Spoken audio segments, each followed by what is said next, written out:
Dead by Daylight is one of the most successful horror games ever made. Since it came out in 2016, it has gotten over 60 million players. Dead by Daylight has Michael Myers, Freddy Krueger, Chucky, Dracula, the Xenomorph, Pyramid Head, Resident Evil characters, Springtrap, Jason Voorhees, and Nicolas Cage. To this day, 9 years later, nobody has been able to beat it. It is also one of the most poorly balanced games in the history of multiplayer gaming. A game where the common thing people say after a match is not a good game, but a long message about why the other team was not fair. So we're going for the full real history of how Dead by Daylight even got here. Every broken era, every broken meta, and all the memes born from the game. And we're going to answer the question that every Dead by Daylight player has asked once, usually when they're waiting in the lobby.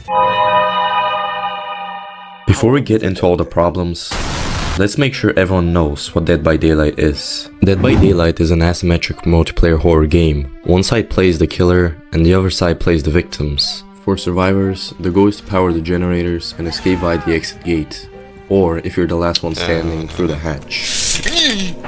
Oh my god. Basically survive. The killer's goal is to catch and hook each survivor 3 times. This creates a very interesting asymmetry compared to other games because you can't fight back, you can only get chased. Speaking about that, when the killer encounters a survivor, it's non-arguably the best part of the game. The survivor has pallets, windows, and different structures to escape. The killer being played has different powers to stop the survivors from trying to quote-on-loop them. There are also certain perks to help with that on both sides. More on that later. If you are caught, you will be hooked, and the only way to get out is by the other survivor saving you. Or 4%ing. The idea of the game is really smart. Nobody has done it before, so what can go wrong? Let's go back to June 2016 when Dead by Daylight first came out. The company that made it, Behavior Interactive, was known for making games for phones at the time. So of course, they released this horror game on Steam. When Dead by Daylight first came out, there were 3 killers: the Trapper, the Wraith, and the Hillbilly. The Trapper was probably the best designed killer at the time. The Trapper was a trapper with bear traps, which you could put around the map to catch survivors. It was an idea, and it worked. Though he had problems. If he missed a trap, he could catch himself.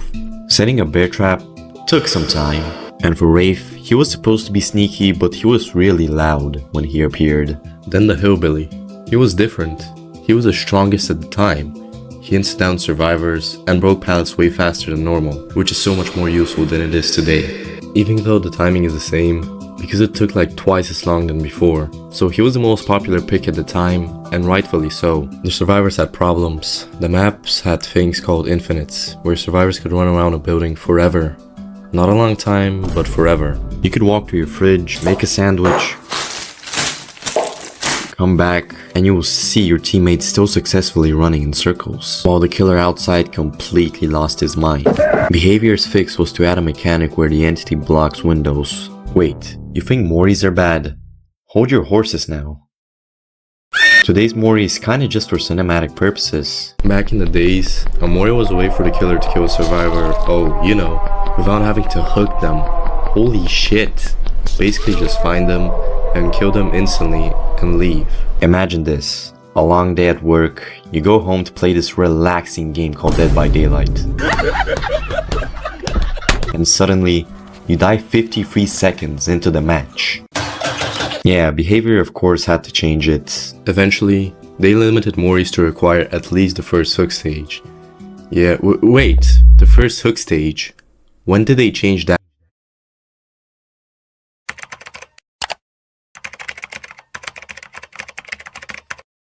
Oh. Wait, have you been complaining about god-awful hits in today's DBD? Wait, what's this? Patch 3.2.0? Feature. Dedicated servers are enabled. What? So players hosted the match? Yes. Not players, but killers. It somehow sounds worse than it is. So basically what that means is that the killer's PC/console was the server. And yes, since they were the host, if they rage quit, the entire match is deleted. That means no rewards, no in-game chat, or anything. Just gone. So every survivor was connecting to the killer's internet. Of course, if the killer had potato hardware or lag spikes, the entire game is kinda cooked. This creates the host advantage. The killer saw actions first because the game trusted their connection most. So survivors would vault a window, drop a pallet, do a 360, and still get hit. On the survivor screen,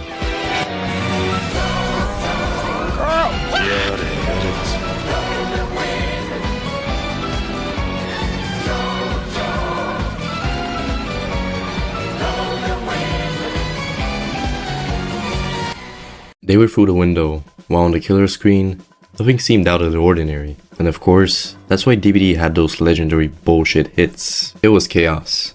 This chaos was the same for both sides. It wasn't balanced, it wasn't polished. Nobody knew what they were doing, and that made every match complete chaos. Survivors hit for minutes, killers respected every pallet, and somehow, that chaos made 2016 DBD unforgettable. People called this peak DBD because it followed one rule. Nothing is OP if everything is OP. So does this technically mean the game was the most balanced that it's been? Well, here's this line that can answer this. When everyone's super, no one will be. The Incredibles syndrome. 2 months after the game came out, Behavior added a killer. The nurse. From the start, everyone knew something was off. The nurse was really slow. She was slower than the survivors. But she had a power. She could blink. No, not literally. Why the fuck is it called like that anyway? She could blink through walls, through things that you could jump over, and through the floor. Every other killer in the game had to follow the rules, but the nurse did not. She just teleported. You would try to get away from her vaulting a window, but you would just blink past it. If someone was really good at playing nurse, they could beat every strategy the survivors had. For 10 years now, the nurse has been the best killer in the game, on top of every tier list. Not because she is easy to play, no, because she's just too good. Because at the time, she can blink not 3 times, not 4, but 5 times. As you can see in this background footage, it seemed very fun. While the nurse was being very powerful, I didn't mention something.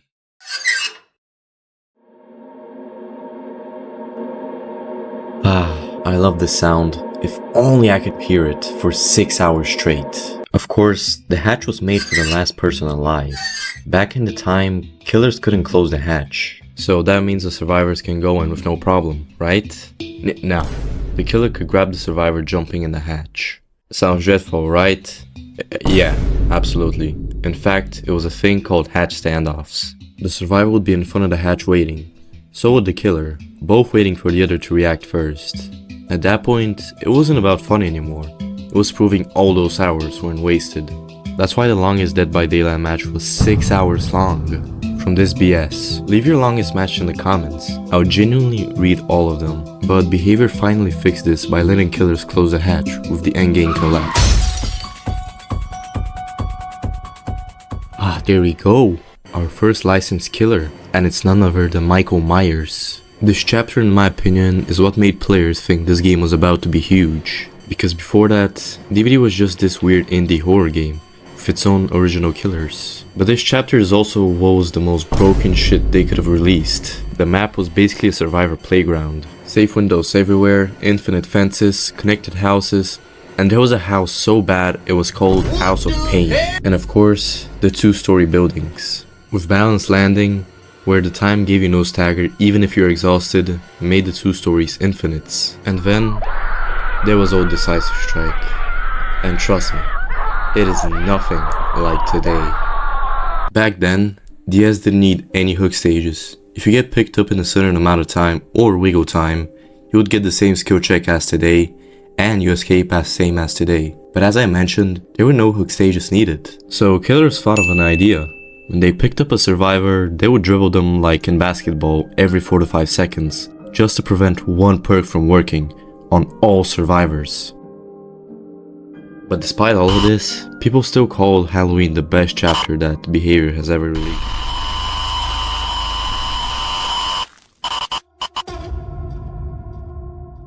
Sorry about that, I'm like really sorry. But anyway, there was a legendary moment in Dead by Daylight history where the game director Matthew Cote played his game as the Hag. This match became infamous because at the time, a lot of killer players felt that the game was extremely survivor-sided. And of course, the developer just had to prove that it's not. So Matthew played live on stream to prove it was a huge mistake. So the survivors used old school bully squad tactics. Insta blinds, chain blinds, body blocks, constant pressure, and overall coordinated swift gameplay. And old flashlights were disgusting back then.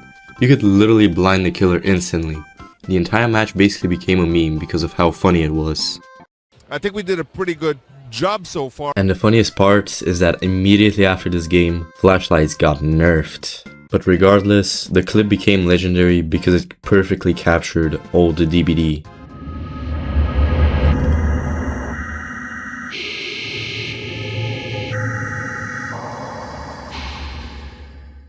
The Legion.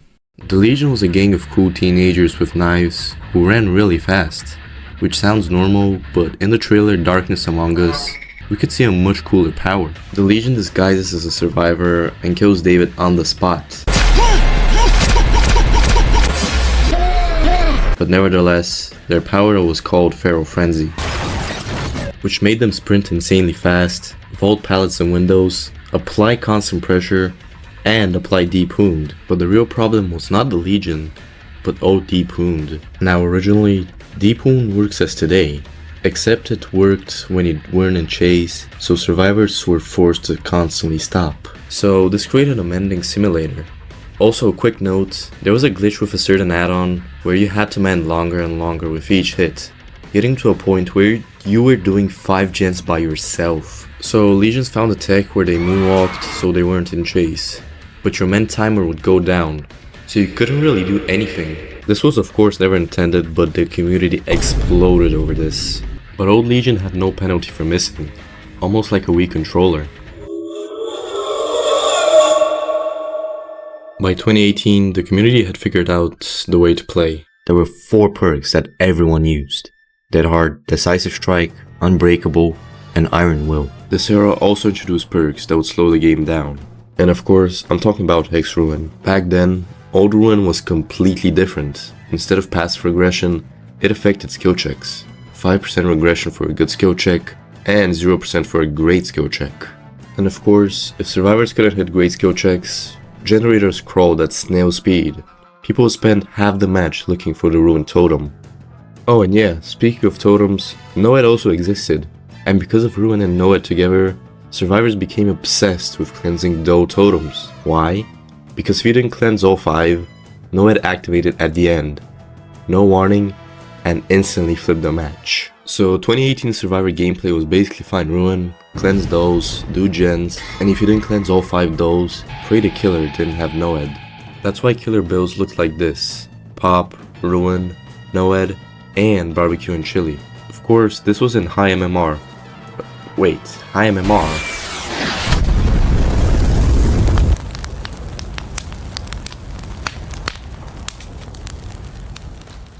Here's something that doesn't get talked about enough in DVD history.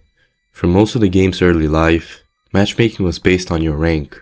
You started at rank 20 and climbed to rank 1 through pips. Simple enough, except for one thing. Every single month, the rank resets. Not where you were, not with checkpoints. So with every month, the highest skill players in the game were thrown back to lobbies with new players, while they grinded their way back to rank 1. This meant that in the first week, veterans were stomping new players on the way back up. On week 3, beginners hitting rank 3 and getting destroyed by players who should be rank 1. And on week 4, everyone was miserable. The forums were on fire. A rank 1 player could be matched with a new rank 13 killer. And of course, killers did not have a good night. And the forums were something along the lines of, just got gen rushed to rank 17. What is this game? Yeah, it was normal. It was the system doing exactly what it was designed to do.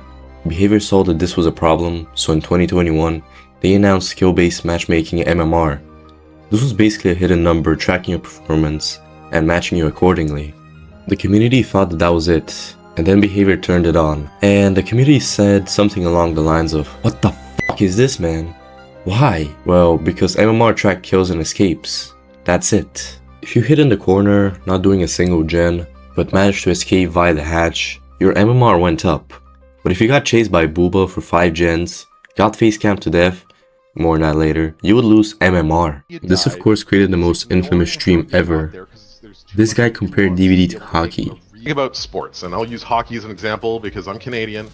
You wouldn't say they only count wins when placing teams in the standings, but they should also count shots on goal too. A more skilled player takes more shots. And while that's certainly true, it's important to remember that shots lead to goals, which lead to wins. So you can... Yeah, Patrick was Canadian, so it makes a little sense. But the reason this was the stupidest shit ever was because if you ran the killer for 5 gens and got down because of Noed, and the killer just happens to be Booba, and the cherry on top is being inside the basement, you are not getting a pip. And of course, the other survivors get their rating higher, and you'll lose rating. In ancient times, where the pyramids were being built by slaves doing all the work, they got no praise for their hard work. See the resemblance? This was basically... The hour the which chapter drops, new survivor, new mechanic, boon totems. Hex totems have always been a killer mechanic. Passive power the perk grants them, and the survivor can destroy. Boon totems flipped it. Survivors can now bless any totems to give them passive effects in their favor. The first and most infamous, Circle of Healing. Inside the radius, survivors could heal 100% faster, as well as heal almost normal healing speed by themselves. But when the killer snubbed the totem, the survivor could just relit it. No cost, no cooldown, go back, hold E, and you get the same effect. Circle of Healing was nerfed, and nerfed again, to the point where it lost its self-heal mechanic. Of course, the perk is still good, but it doesn't have the same self-heal, which made the perk way weaker. But this era delivered something more important. Behavior made a patch that flipped the whole game around. 39 perks changed simultaneously. That hard lost its long distance dash, which in my opinion is one of the most crucial changes in DBD history. Decisive Strike stun was nerfed to 3 seconds, and disabled when the exit gates were powered. Base kit borrow time, which was a thing everyone was asking for. Generator repair time was increased by 10 seconds, the grind was apparently reduced by 75%. This number was kinda pointless, because they removed barbecue and chili stacks. This was the worst change in DBD history, because before, killers equipped barbecue and chili to hook each survivor 4 times for maximum blood points, which was the best game design possible, and just because they cut the grind by 75%, they removed it. It was never about the stacks, but it was about how killers were more intrigued to tunnel now. Like lions in the wild, they don't chase the strongest link first, rather the weakest one. But aside from that, the game genuinely felt competitive for 6 weeks. Perks had build variety, mid-tier killers were viable, the forums had cautious optimism. Then the meta reformed, because the meta was never the perk, but it was whoever found the most efficient path through the game's code. And the new path, you may ask? Tunnel one person out, reduce the 4v1 to a 3v1 before the gens are done, which made games shorter. And so Behavior responded by releasing the Skull Merchant to make sure every match was as nice and long as possible to raise the whole family. Released in early 2023, Skull Merchant was immediately divisive. Her design was a tech CEO who hunts people using drones. Her power is placing drones that detect and slow survivors in her area. In isolation, fine, even interesting. But of course, the community discovered something almost immediately. They would stack her drones on the so-called free gens DBD has, put slowdown perks on top of that, and you had a match that never ended.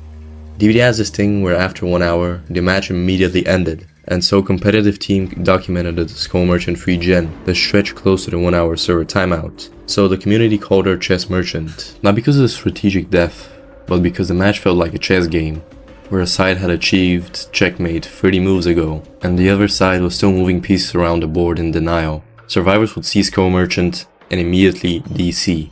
No gameplay had occurred. Everyone agreed that it just wasn't worth it. Behavior nerfed her, then nerfed her again, then restructured her power almost completely. The killer that was impossible to beat in certain scenarios became one of the weakest killers in the roster. You can literally compare it by removing Mario's ability to jump. And look, the hostage thing was gonna be nerfed no matter what, but the method raised a question that never went away. Does behavior balanced based on data, or whoever's the loudest in social media? And based off real evidence, it's kinda both, depending on the day of the week. In 1945, Hitler discovered that no plan survives contact with reality. For years, every decision had been made according to a carefully constructed strategy. Then reality arrived, ignored the strategy entirely, and did whatever it wanted. Dead by Daylight players call this the patch notes. As I said before, tunneling isn't toxic, it's math. And after years of slowdown, perks getting nerfed, killers were left with a simple equation. 5 generators, 4 survivors, few minutes before they're all done. So if you're gonna remove one survivor from the equation as fast as possible, a 4v1 should become a 3v1. This is why tunneling became the main strategy in 2023 and 2024. Not because players were suddenly meaner, but because every other reliable strategy had been nerfed away. And of course, behavior responded with the anti-tunneling mechanics. They helped a little, but they didn't stop math from working as it usually does. Because underneath the tunneling, camping, swift, slugging, and gen rush argument, there is one problem that has existed since 2016. DBD has 40 killers designed across almost 10 years, across different balance change philosophies, all coexisting in the same game to this day. A killer built in 2016 was built for 2016 DBD logic. The focus was to fix what was broken before building anything new on top of it. DBD's 10th year anniversary was coming, but instead of working on it, Behavior decided to fix their game first. So, after 10 years, has Dead by Daylight been balanced? Yes. And I think the most balanced it's been was in the summer of 2022 on patch 6.1.0 when the meta did a whole backflip, but it still wasn't entirely balanced. Take Pig for example. You haven't subscribed, so we decided to nerf the pig. This is a classic meme. She's literally in the bottom of every tier list, but still somehow manages to get nerfed left and right, while the nurse has been on top for 10 years now. But she has the lowest kill rate, so it's fine. Also, I know I did miss a lot of broken stuff over the years, but I'll list a few. The Spirit... Oh my god, Spirit was busted back then. She had no vault animation, had no face sound when she was 24 meters close, and no directional audio as the cherry on top. Also vacuum pallets, old BMPs, stretch resolution, iridescent hatchets, old object of obsession, the twins, Kaneki, and Bubbaface campaign. Despite all of this, DBD is still the most addicting game of all time probably. Why? Well, because... Hold on, that is a good question. As always, make sure to like and subscribe before Behavior adds taxes to healing, and I really have no idea how to make outros.